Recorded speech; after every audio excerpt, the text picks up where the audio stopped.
I am here with the Bank of Israel Governor Amir Yaron. He does run the central bank. You also advise on financial policy at a time when the mood has cleared. And there is a real sense right now in Israel that something significant has shifted. How much can you count on the war truly being over when crafting policy right now?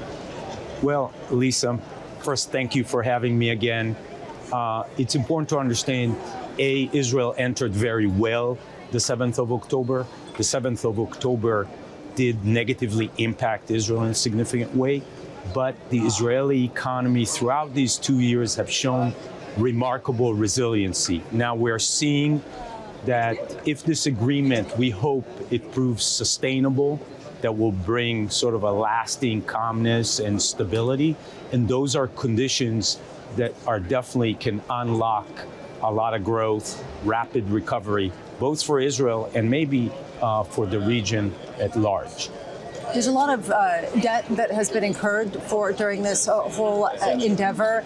There's also inflation that's actually come in less than expected, which has opened the door maybe to the possibility that maybe you could cut rates even before the November meeting. Is that a possibility?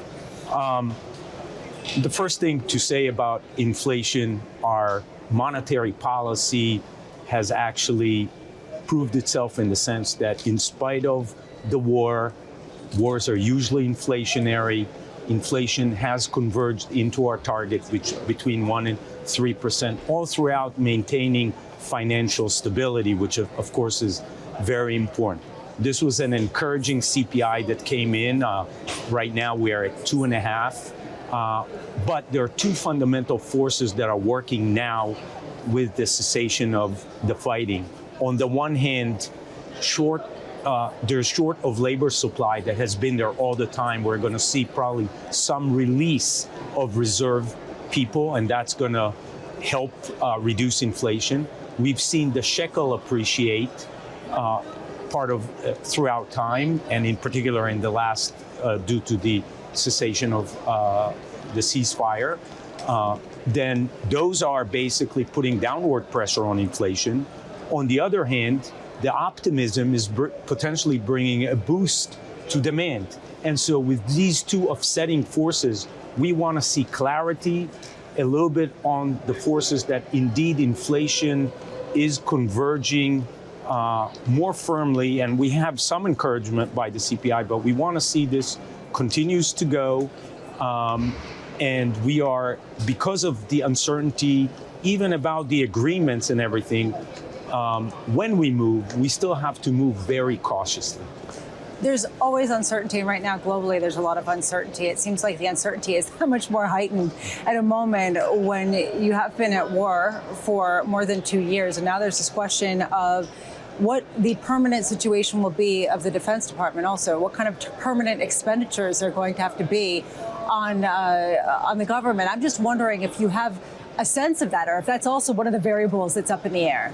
I think it is one of the variables that's up in the air. Part of it is we want to see that the ceasefire and maybe phase 2 and maybe even other normalization factors, those will all affect the long run expenditures of military potentially, at least now from the fact that there is a ceasefire and the planning was to go and advance longer into Gaza. That saves, for the short run, some fiscal cost. But I think this is one of the big assessments in terms of our fiscal situation is what are the expenses going forward?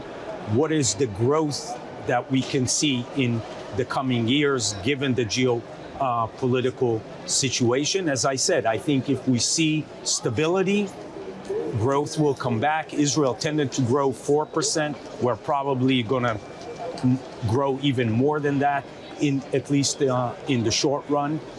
Recent economic activity in Israel showed VC money growing. We've seen credit card usage quite high. We've seen sentiment and trend surveys are being positive, and that's also related to your previous question regarding inflation, why we still have to be cautious in how we deal with our monetary policy. Picking up on the VC flows and some of the other inbound flows from overseas, there has been some reputational damage that Israel has suffered. There have been a number of countries that have said that they're going to withdraw investments or limit investments into Israel. Have you seen those flows start to come back? Do you expect them to? Is that something that you're kind of trying to observe right now? So first, as I said, the last 2 quarters we've seen VC money coming in a very strong way. Prior to the ceasefire, we saw some discussions on sanction, and Israel is obviously a small, open economy. We have to do everything in our power to maintain our openness, and we do that. And I think with the ceasefire and the more it lasts, we will see some of this reputational risk hopefully gets mitigated over time. And that's partly why I think this could unlock growth and bring us back to our potential and maybe even beyond. How big is the range right now in your growth outlook? I mean, I know it's pretty wide everywhere, but for you, it's got to be extremely significant, no? I think if you look at our last analysis, and that was before the ceasefire agreement, we basically assumed the war would kind of end at the beginning of 2026, and we assumed that growth of 2.5% in basically 25 and about 4.7 in 2026. And in some sense, what has happened now, things have shifted 1 quarter ahead. That probably improves slightly 2025. The big issue is 2026. If this is a lasting agreement, and it, moreover, if it develops into more normalization, which clearly some of President Trump's and us would like to get there, that could unlock even more growth in 2026 and beyond. We're here in Washington, D.C. The last time we were here, the discussion was all around central bank independence. Now it's about a question of de-dollarization. What is the new monetary order? What's been your big takeaway from these particular meetings being here? I think, there's a lot of discussion on the digitization and stable coins and what that might do to banking and fragility. That's one big issue. Private credit, is that a risk factor?